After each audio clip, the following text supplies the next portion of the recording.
One of my big memories is how joyful it all was. There was a lot of laughter, a lot of happiness really. People were expecting a really grand occasion, and a grand occasion it was. Yes, well, it poured, absolutely poured down. And people were kind of all huddled together and not many umbrellas. You find yourself being shifted one way or another. And I was getting shifted further and further back. And this lovely Asian man turned to me and said, "Come, she's your queen." This was just as the parades were starting. So he took me and stood me on the curb next to his family, which was wonderful. After the war, where there'd been such a lot of restrictions and life was very meagre, I mean, hand-down clothing and stuff, we got used to it. And people were a bit critical. But here we were, you know, flags and bunting and uniforms and horses and luxury. That's what it felt like, a day of sheer luxury.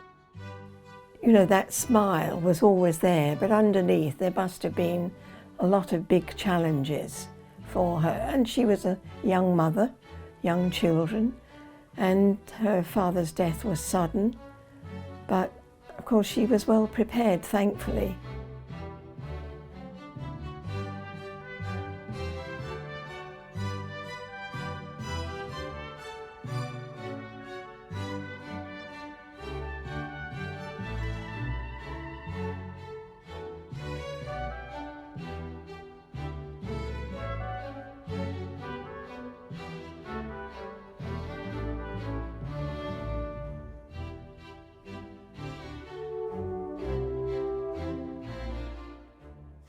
King Charles's coronation will be much smaller.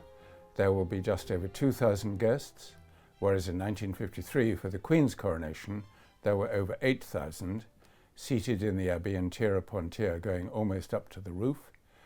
And you can describe the 1953 coronation, if you like, as the last hurrah for empire, because Britain then still had colonies all around the world, and many of the guests who came from those colonies in countries of what is now the British Commonwealth.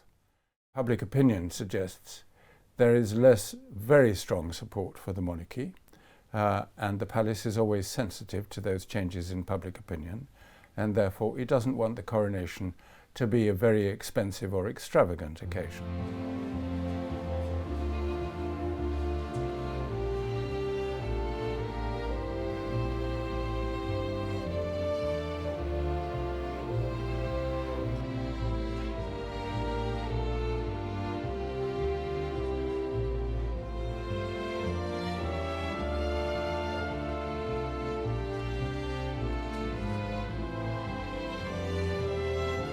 I would expect this to be a very spiritual event because King Charles himself has a very strong religious belief.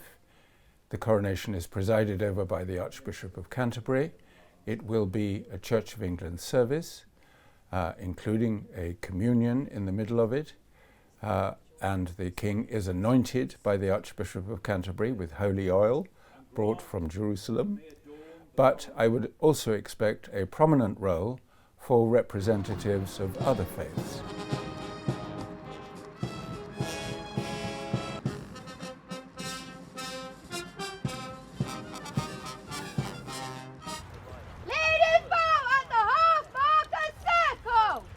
I'm fairly comfortable our horses are ready for procession work. They've done quite a lot of it over the last 12 months, but it's just getting them used to the different noises and sounds and bands that they'll experience on the day.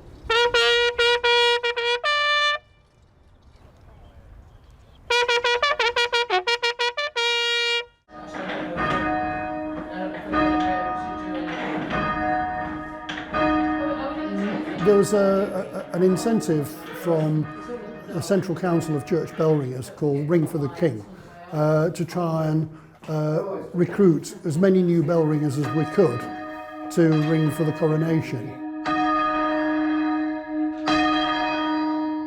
bell ringers will always ring for royal celebrations, whatever they are. We love an excuse to have lots of extra ringing.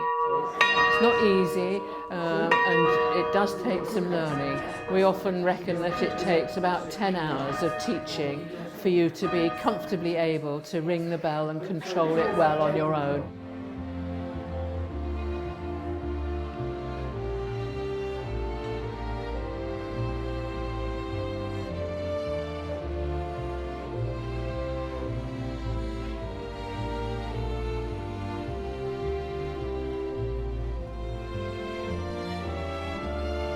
I think a lot of people my age don't really like, it's not like that we don't care, it's just kind of not important to us. It's just one of those things that's happening again. It's just nothing really special to us because I don't think we were raised with the idea of the royals being something amazing. It was just kind of something that was in our country.